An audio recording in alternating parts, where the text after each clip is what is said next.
Cassie Legaspi kasama sa Tokyo, Japan para mag-celebrate ng 13th kaarawan ng nakakabatang kapatid ni Darren Espanto.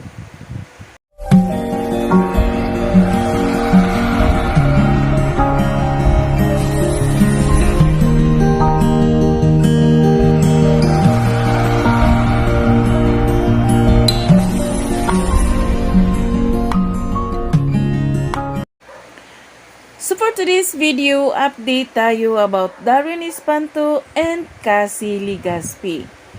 So napag-alaman natin guys, nakasama nga si Cassie sa pagbabakasyon sa Tokyo, Japan ng pamilyang Espanto para i-celebrate ang 13th kaarawan ng nakakabatang kapatid ni Darren Espanto.